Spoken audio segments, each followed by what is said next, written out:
Today we are Group X. My name is Adrian Estimala. Sarah Rasha Fronda My name is Francesca A. Evangelista from grade 11 St. John's of Sahagin. Lesson 1. Blinking and LED.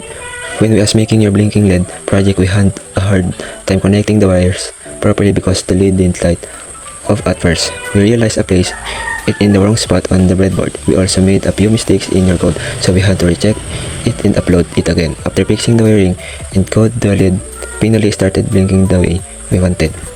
Fading LED. When we tried fading the LED, it didn't change brightness smoothly at first.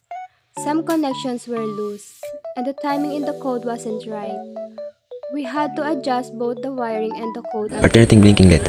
While making your alternating blinking LED project, we had some trouble with the wiring because both LEDs were lighting up at the same time. Instead of taking turns, we also got mixed up with the jumper wires on the breadboard, which made it hard to figure out why it wasn't working. After checking your connection carefully and changing a few parts of the code, we finally made the LEDs blink alternately. It was a bit challenging, but it felt good when button controlled LED. At first, we had trouble connecting the wires to the button and LED, so the circuit didn't work. Sometimes the LED would not turn on because the connection were loose or the wires were in the wrong place. We had to try a few times to understand how the button works, but after a little practice, it finally worked. LED brightness control using potentiometer. We had some trouble settings up the potentiometer, so the LED didn't change brightness at first. The wires were sometimes loose and it took a few tries to get the brightness to work correctly. Buzzer beep on button press. We had some problems connecting the button and buzzer at first, so it did beep. The wires were sometimes loose and we tried again before it worked. Melody player using buzzer. At first, the buzzer kept playing the wrong notes, and the melody sounded messy. We had to check the connections and tweak the code carefully until the tune played clearly and correctly. OS Morse code with buzzer. The buzzer didn't work at first because we had trouble connecting it properly. We also had to practice pressing the button in the right pattern to make the SOS code. After a few attempts, we finally got buzzer to beep. Light-sensitive buzzer alarm.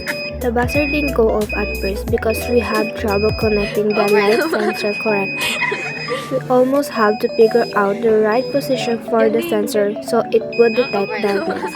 After trying a few times, the alarm finally worked as expected. Buzzer sound controlled by potentiometer. We had trouble getting the buzzer to change sounds at first because the potentiometer wasn't connected correctly. We had to try a few times and adjusting code carefully before it worked. Displaying numbers 0 to 9 sequentially. When we tried to show numbers 0 to 9, some digits didn't appear right, and a few skipped. It took us a while to find which wires were loose and to adjust the connections. After testing each number carefully, it finally worked properly. Displaying single digit. We have a hard time figure out the pins of 7-segment display.